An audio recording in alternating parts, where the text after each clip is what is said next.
tad, ja jums tomēr ir šī situācija, jūs esat kultūras ministrs pēc vēlēšanām, un jums ir jāatsakās no kaut kā, kas ir tas, no kā jūs atteiksieties?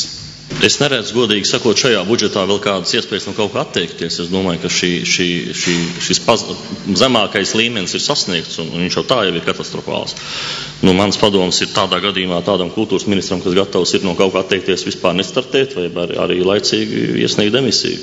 Jo es domāju, ka šis ir vienīgais jautājums, kas šobrīd ir Latvijā ļoti aktuāls, kā saglabāt mūsu kultūru, jo tā ir, kā jau šeit minēja, tiešām mūsu galvenā eksporta prece. Tā kā es neredzu iespējas nekādā veidā šo budžetu vēl samazināt. Protams, es tieši tāpat jau esmu neskaitāmas reizes teicis, ka kultūras budžetu vairs nevar samazināt, un šeit nav nekāda rezerva, kur mēs vēl samazinājumu virzienā varētu iet. Es tieši tāpat tās pievienojos un piekrītu tam, ka mums jāsaglabā vismaz šī gada budžeta ietvaros, un es zinu, ka tas ir iespējams, un pie jebkura ekonomiskās situācijas vai uzlabošanās vai Dievs nedod pasliktināšanās, tas noteikti ir iespējams pie jebkādiem iespējas tas, kas ir šobrīd palicis kultūrai, šis nelielais finansējums, tas noteikti ir iespējams pie jebkuriem apstākļiem.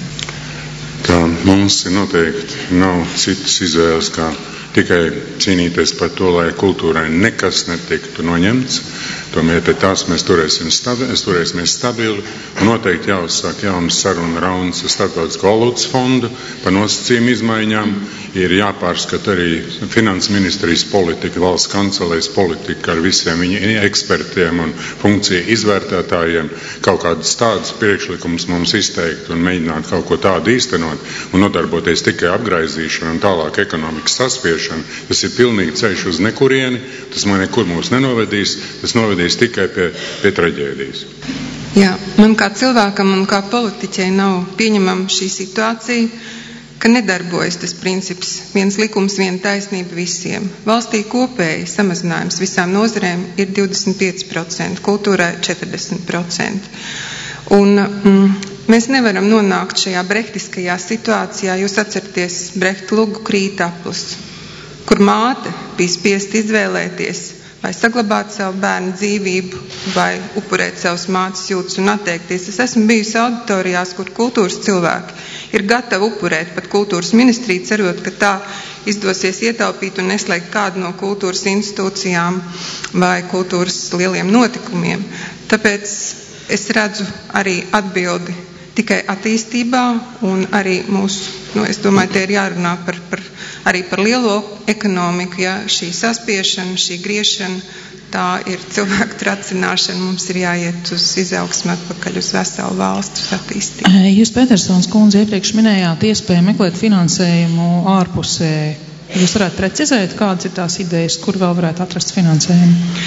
Jā, protams, mēs vispirms nevaram salīdzināt vienu kultūras aģentūru ar tādu aģentūru vispār, kas ražo vai sniedz pakalpojumus. Mēs nekad nevarēsim salīdzināt Latvijas mākslas muzejā, un tāpēc šīs lietas varbūt nav jāliek tajā prokrusta gultā un jāliek ministram nākt uz ministra kabinetu ar šiem cenu apstiprināšanām. Es to saku tāpēc, ka vēlreiz es gribu atgriezties, ka pat ja pārskata funkcijas, tad kultūrai ir šī pārskatīšana jau ir tā efektivitātes robeža sasniegt.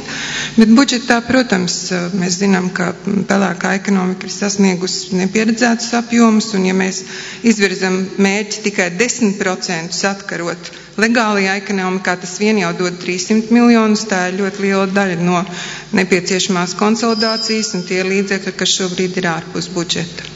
Pēdējā laikā, ja ir radīta kāda aģentūra, tad šī aģentūra vienmēr sevi, viņas darbs ir radīt jauns projekts, un es šobrīd runāju par KIS kultūra informācijas sistēmām, jo šobrīd daudz kultūras iestādes apkalpo KIS projektus, un līdz ar to paliek mazāk resursi tam tieši radošam darbam. Es domāju, šo te varbūt Nacionālo muzeju krājumu kopkatalogu, kas šādā izskatā, kā viņš ir, faktiski īsti nedarbojās. Tā iecer bija laba, bet tas, kas šodien ir radīts, ir īsti nevajadzīgs, atbrīvojās resursi.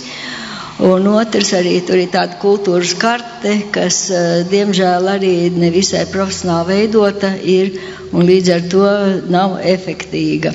Bet par pāriem samazinājumiem varēs redzēt tad, ka katra iestāde nāks ar ļoti, ļoti detalizētu savu budžetu, uz ministriju un būtu jāpierāda šī te budžeta projekts un jāaizstāv kā diplomdarbs.